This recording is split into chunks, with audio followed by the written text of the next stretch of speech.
dedicated and excellent trainers in TCW, Leona, Chawi and Kai. And here we begin bout number 19 between Muhammad Ahnaf from Legends Fight Sport in the red corner and Lionel Lee from Elevate Fight Lab in the blue corner. So again, we see the taller and shorter fighter kind of dynamic. So let's see how each person maximizes their pros and minimizes their cons.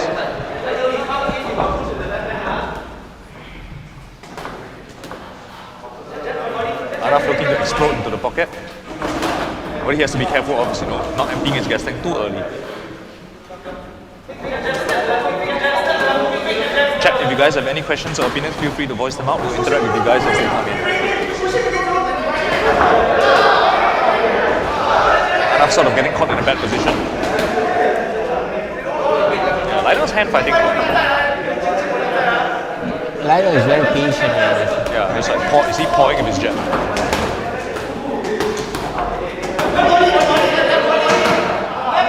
Loading up a little bit too much. But you see, that's pretty good, right? He hand fights, and then sticks to the body. That's one way that you should take advantage of your height and reach advantage. Very nice combination, left to the body and then right hand. I would like to see Lionel not load up so much. And as a taller fighter, right, when Ahnaf starts showing combinations like these, he should just step back. Step back and exit the position, coming back to the center of the ring and counter back again. See, he loaded up a lot. And that's why he got punished for it.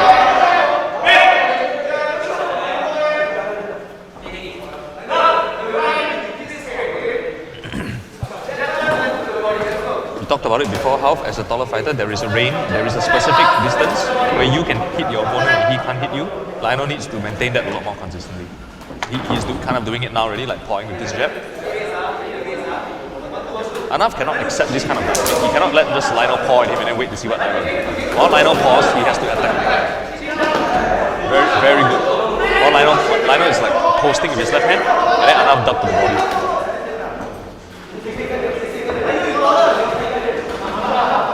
You see, this is a range that features Ahnaf. Lionel's doing a good job of trying to lean on him. I think Lionel's starting to feel some fatigue already from the pace he's going. Kind of needs to jab his way into it. I would like to see him like double jab. That was a nice left hook. And he waited for Ahnaf to come back from taking the body and then just attack where the head would be. He's getting trapped in the corner already. He shouldn't do this. He cannot make use of his reach here.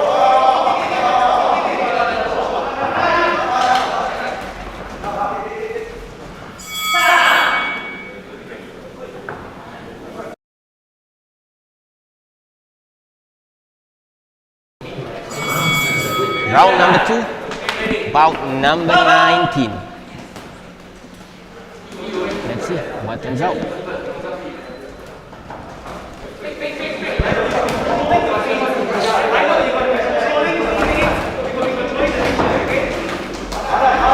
So you see, Ahnaf is getting inside Lionel's range again. Lionel's doing a good job with the pawing jabs to sort of establish his distance. Now he needs to protect that distance by mixing in some more stiffer jabs. Because if all your jabs are just light pawing ones, then your opponent is just going to ignore them and go past.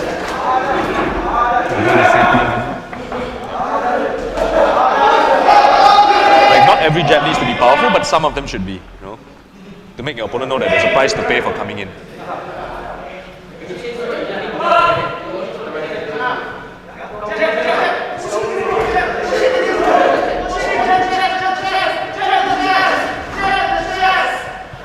The viewers at home can hear Lionel's corner telling him to jab the chest. Yeah. Sometimes against the shorter opponent, that's what you want to do. Just aim. It's not so much about jabbing at the chest, but aiming at the chest. Because it might land on the jaw when he ducks down. And also it's a good way to just push the opponent backwards. Like you use the stiffness of your jab to act as a barrier.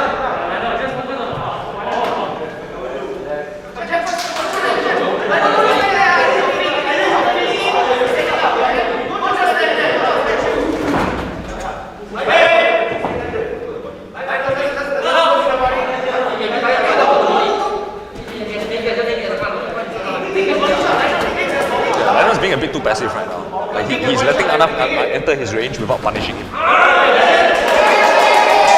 That's a good body shot there. Ahnaf responding. Yeah, that's the thing.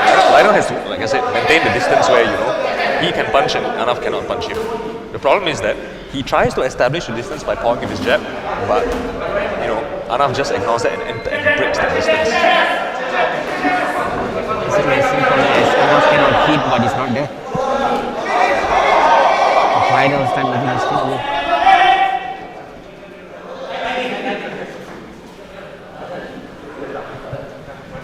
Referee calls for time.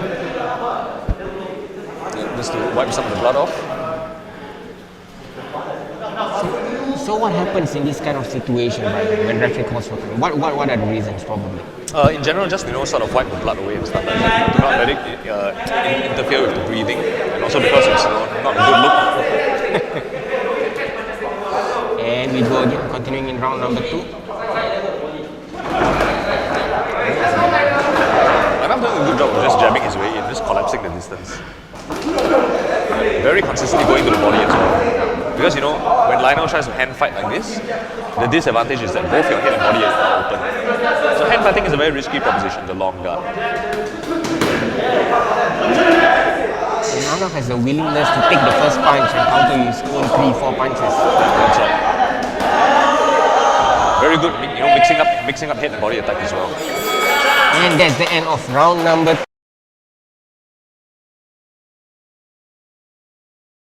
Your eye for it a lot better. Totally agree with you, Brian. Just have to download Legends SG app and book your first round. Your first class will be on us. Have a try, have a feel, see if you love it.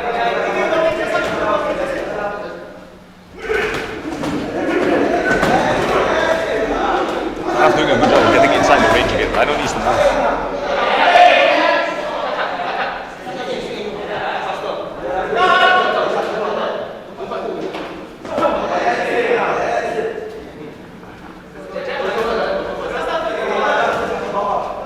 Both fighters slowing down quite a bit already.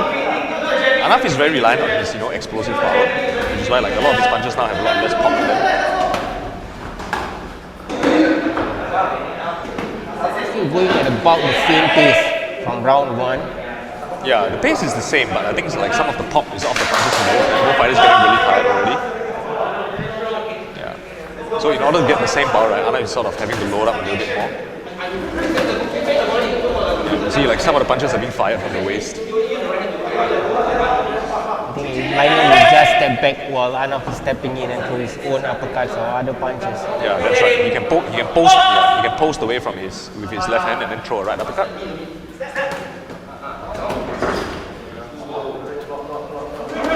Yeah, you see, he cannot do that. Just stretch his arms up and accept the position. It's very open like this. See, again.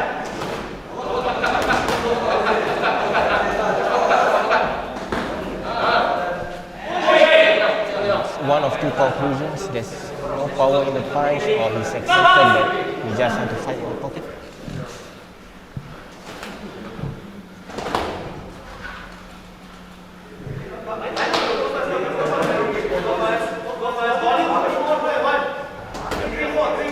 He's making both sides slow down quite a bit now.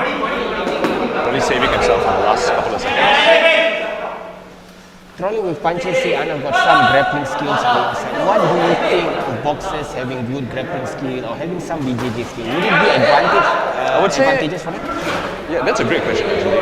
I would say not so much BJJ, but more like pure wrestling. Freestyle wrestling kind of thing. It's a thing which is quite lost in boxing nowadays. But in the early days, right, maybe from the 20s to the 50s, boxers would actually hire wrestlers to train with them, just to practice a lot of the clinch work, controlling the opponent's posture and stuff like that. Because when you're in a clinch, right, you don't just want to stand there and wait for the referee to break. You want to find space to punch, and you also want to direct your weight and your opponent's weight into a position where, for example, you want to spin him away from the ropes. You may want to get out of the corner. You may want to bully your opponent and make him tired, something like that. It was one of the comments Conor McGregor gave when he fought Mayweather. He said Mayweather had good head control and clinching when they're inside the pocket. Oh yeah, that's right. One of the fighters